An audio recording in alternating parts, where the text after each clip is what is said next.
Hello and welcome to 5 Minute Math. Today we are looking at the TEKS tool number line.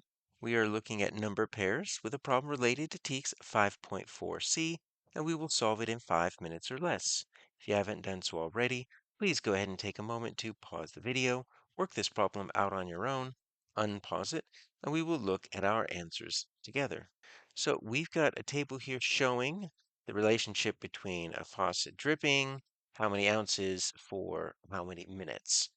And we actually have the relationship given to us right there. Y equals 0.5x.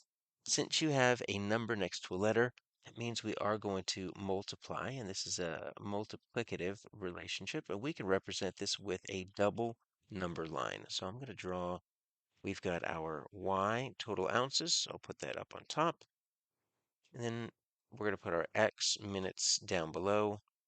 And we know that there are four different marks, and most of them are filled in, but we do have a few blanks. And so we know that we've got 3 minutes. We don't know how many ounces that goes with. We do know we've got 7 minutes that goes with 3 and 5/10 or 3.5 ounces. We know we've got 5 ounces. We don't know how many minutes that goes with, and then 14 minutes. So we do know one relationship right here. We do know that 7 turns into 3.5. And you might be thinking to yourself, well, that would be a division because it's getting smaller. And you are correct. What you could do is you can take your 7, you can divide it by 2, and you would get your 3.5. Remember the relationship between multiplication and division. And something you really start looking at in 5th grade and then 6th grade is that you can divide by a number, and then you can also multiply by its inverse or reciprocal, and you can get the same thing.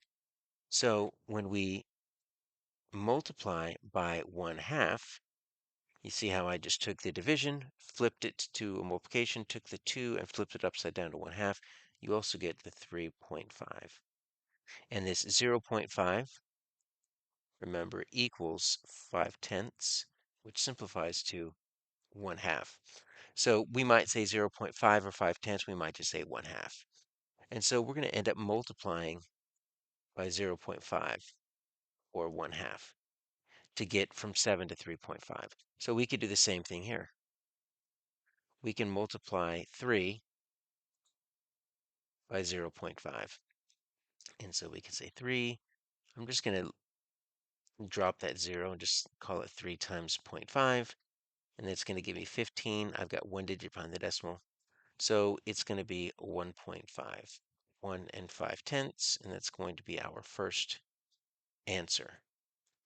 We could do the 14 next. And so we can say, all right, we're going to multiply that by 0.5. But if 0.5 is 1/2, and then multiplying that by 1/2 is the same as dividing by 2, well, we know what 14 divided by 2 is.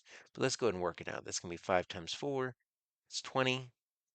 And then we're going to add that 2. It's not 70. We need to bring in that 0. So we've got 7. All right. And so we've got a 7 that comes down here. All right, so we are kind of stuck with this last one because we need to do something times 0.5 is going to get us that 5. And so we can do it with division if we wanted to. We can say 5 divided by 0.5 or 5/10 would get us our unknown number, which would be correct, but then we're going to have to divide with a decimal in the divisor. That's kind of a pain. So let's just use our number patterns here. Let's look at our jumps. Okay, so we're going from 1.5 to 3.5.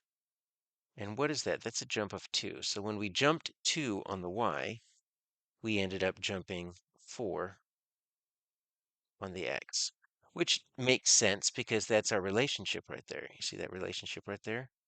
2 over 4 equals 1/2. We're multiplying by 1/2. But look what I did from 5 to 7. I'm jumping 2, which means on my x, if I'm jumping 2, we know the related jump on the x is a plus 4. So we need to get 4 less in order for us to jump 4. And you see that 5 over 10, 5/10 equals that 1/2.